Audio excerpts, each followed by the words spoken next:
You know, darling, I always said you'd amount to nothing. A disappointment. Just like him. The words, delivered with the casual cruelty of someone swatting a fly, landed not like a slap, but like a chill seeping into my bones. I looked across the polished mahogany table at my mother, her face a mask of carefully constructed serenity, her diamond earrings catching the light as she casually stirred her lukewarm tea. It was the morning of her wedding to a man who had appeared, as if by magic, 3 years prior, a man who now stood to inherit a significant portion of my father's legacy. A legacy I, his only child, had been painstakingly building upon for the last decade. My life hadn't been a fairy tale. Far from it. My father had been a brilliant, if distant, engineer. My mother, however, was a creature of gilded cages and champagne wishes, utterly incapable of the messy, demanding business of actual parenting. When my father died unexpectedly 10 years ago, a void opened up. Not just in our lives, but in my mother's financial security. And in that void, I, barely out of college and still reeling from grief, stepped in. I managed the estate, I learned the intricacies of his businesses, I nursed the faltering companies back to health. I did it all while she flitted between spa retreats and exotic holidays, her phone calls a rare, often guilt-inducing occurrence, usually centered around a financial request or a veiled complaint about my lack of sparkle. I had learned to expect nothing, to hope for less, and to be grateful for the crumbs of attention I occasionally received. My mother's love, if it could be called that, was a conditional currency, spent only when it suited her. Her disdain was a constant hum beneath the surface of our interactions, a background noise I'd learned to tune out. But this morning, her words were sharper, more pointed. This wedding, this man, had clearly amplified something within her, a need to assert her dominance, her perceived victory over a past she clearly found wanting. The red flags had been there, of course. Subtle at first, like hairline cracks in a porcelain doll. I remember one particularly vivid occasion, a few months after my father's funeral. I was painstakingly going through his old journals, trying to understand the man better, trying to glean some wisdom from his quiet observations. My mother had wandered into my study, a vision in silk, her nails perfectly manicured. She'd glanced at the stack of worn leather-bound books on my desk and scoffed. Honestly, darling, do you really think rummaging through that dusty old man's thoughts is going to make you any less ordinary? He was a dreamer, a failure in many ways. You should focus on finding a rich husband, not dwelling on the past. Another memory, even more potent, resurfaced. My father's retirement party. He'd been so proud of a specific project, a complex engineering solution he'd finally perfected. He'd speechified, beaming, about collaboration and innovation. My mother, seated at the head table, had spent the entire evening on her phone, occasionally giggling into it. When he'd finished, and the applause had died down, she'd leaned over to a neighboring dignitary and whispered, loud enough for me to hear, "Oh, Arthur, he does go on, doesn't he? Such a bore. I wish he'd just let someone else handle the technical details. So much more elegant." I saw the flicker of hurt in my father's eyes, quickly masked by a polite smile. He'd never confronted her, never made a scene. He'd simply retreated further into himself. And then there was the time I'd landed a major contract for one of my father's companies, a deal that had been stalled for years. I'd worked tirelessly, pulling all-nighters, strategizing, negotiating. I'd finally sealed it, a 6-figure deal that secured the company's future. I'd called my mother, bursting with pride, wanting to share the good news. She'd listened, distracted, and then said, "That's nice, dear. But speaking of money, have you heard from your Aunt Carol about that antique brooch? Your father always promised it to me, you know." The sheer entitlement, the complete disregard for my achievement, had stung more than any outright insult. It was as if my successes were merely a preamble to her own needs, her own desires. These were the moments I'd swallowed, filed away, and refused to let fester. I'd learned to keep my emotions in check, to present a calm, collected exterior. Because I knew, deep down, that my mother fed on drama, on tears, on displays of vulnerability. and I had none left to give. The wedding day dawned bright and impossibly cheerful. The venue was a sprawling estate, manicured lawns meeting a pristine lake, the air thick with the scent of expensive lilies. I was there, of course. Not as a bridesmaid, not as a prominent guest, but as the daughter of the bride, a duty I felt compelled to fulfill, a final, awkward curtain call. My mother, resplendent in ivory lace, looked years younger. Her groom, a man named Julian with slicked back hair and an unervingly smooth smile, hovered at her side, his possessive hand on her arm.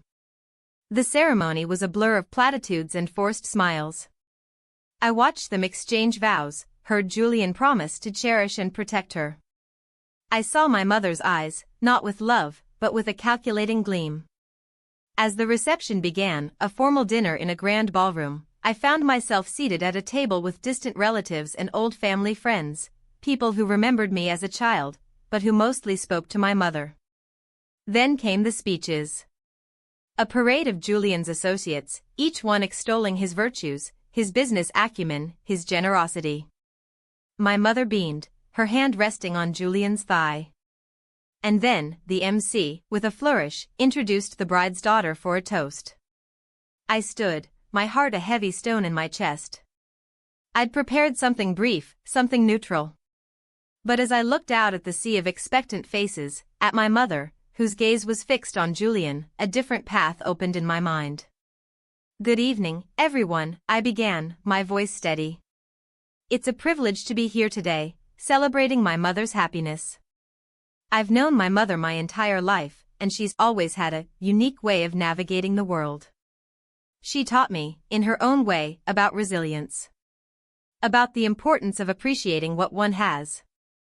And, perhaps most importantly, about the true meaning of legacy. I paused, letting the words settle.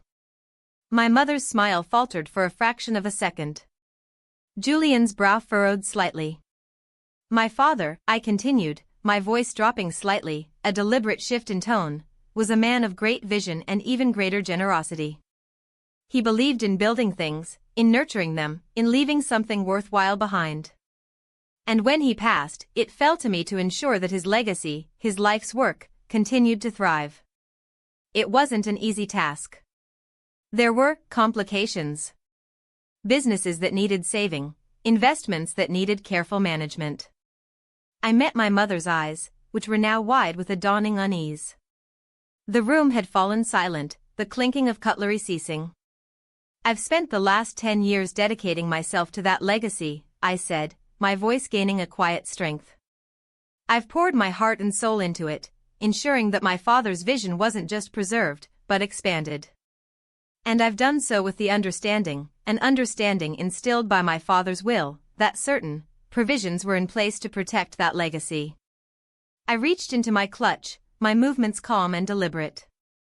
I withdrew a single, crisp document.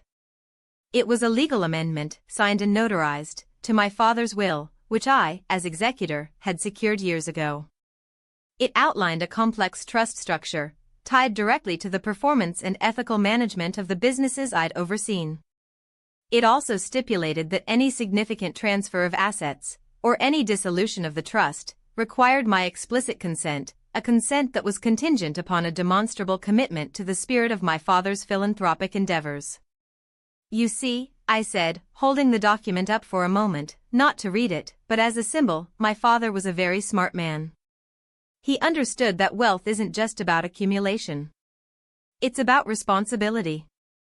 And he wanted to ensure that his hard-earned legacy wasn't squandered, but was instead used to continue making a positive impact on the world. He also, quite wisely, ensured that any future spouse of his wife would also adhere to those principles. I looked directly at Julian, who was now staring at me with disbelief. My mother's face was a mask of pure shock, the carefully constructed serenity shattered. This document, I continued, my voice cool and devoid of emotion, outlines a trust that has been in effect for the past decade. It's designed to protect the assets and ensure their continued responsible stewardship. And it includes clauses that, shall we say, make certain financial arrangements, particularly those involving marital settlements or significant transfers of wealth derived from my father's estate, subject to my approval. Approval which, I must confess, is not easily granted. The silence in the ballroom was deafening. I saw a vein throbbing in Julian's temple. My mother's mouth was slightly ajar. "So, while I wish you both the very best," I said, a small, almost imperceptible smile touching my lips, "I must also advise you that any assumptions about the immediate financial benefits of this union, particularly concerning my father's estate, are, shall we say, premature. The trust is quite robust. And my commitment to upholding my father's wishes is absolute." I placed the document back in my clutch, the subtle rustle of paper the only sound for a moment. I then turned and, with a polite nod to the stunned guests, walked away from the head table, leaving the ensuing chaos to unfold without me. The aftermath was a symphony of indignant squawks and frant. Icy phone calls. Within hours, my phone was buzzing incessantly. My mother, of course, was apoplectic. Her initial texts were a stream of vitriol. "You ungrateful wretch. You've ruined everything. I'll see you in court." Julian, too, was evidently not pleased, as evidenced by a terse, legalistic email from his lawyer suggesting a misunderstanding regarding my father's will. Then came the flying monkeys. My Aunt Carol, always eager to insert herself into family drama, called, her voice laced with feigned concern. "Darling, your mother is devastated. She feels you've deliberately sabotaged her happiness. Are you sure you understand what you've done?" My mother's closest friends, women who had benefited from her occasional lavish parties and subtle hints about her own supposed financial struggles, started reaching out. Their messages were a masterclass in passive aggression. "We're all so worried about your mother. She just wanted a little security. It's such a shame that a wedding day has been marred by such unpleasantness." But I didn't engage. I didn't offer explanations, didn't defend myself. My actions had been precise, deliberate, and, I believed, entirely just. I had simply enforced the terms of my father's will, a will that was designed to protect his legacy from the very kind of opportunism that had just reared its ugly head. Julian's legal team quickly realized they had no grounds. The amendment to the will was ironclad, meticulously drafted. My father, in his quiet way, had foreseen the potential for such situations. He'd known my mother's nature. He'd known what kind of man might be attracted to her circumstances. The social consequences for my mother were swift and silent. The whispers started at the country club, at the charity galas she so loved. Her new husband, the charming benefactor, was suddenly revealed to be less wealthy than he'd claimed, his financial situation precarious. The wedding, once a symbol of her triumph, became a cautionary tale, a testament to her enduring poor judgment. The image she had so carefully cultivated, the elegant widow, the benevolent matriarch, crumbled, revealing the desperate social climber beneath. She tried one last time, a tearful voicemail filled with accusations and pleas for me to do the right thing. The right thing, in her eyes, was to relinquish control, to allow her and Julian unfettered access to the wealth she felt entitled to. I listened to the message, the same way I'd listened to her pronouncements of disappointment for years. And then, I deleted it. There was no grand reckoning, no shouted arguments. The satisfaction wasn't in her downfall, but in the quiet certainty that I had protected what was mine, what was my father's, from those who sought to exploit it. The emotional justice was in knowing that the foundations of their gilded fantasy had been meticulously dismantled, brick by careful brick, by my own hands. The silence that followed was the most profound. No more guilt-tripping calls, no more veiled criticisms. Just the quiet hum of the businesses I managed, the steady growth of the legacy I nurtured. My mother was left to navigate her newfound reality, stripped of the financial cushion she'd so carelessly expected. Her revenge, born of her own abandonment and insecurity, had been met not with fire, but with a chilling, absolute frost. And in that quiet, cold space, I found a measure of peace.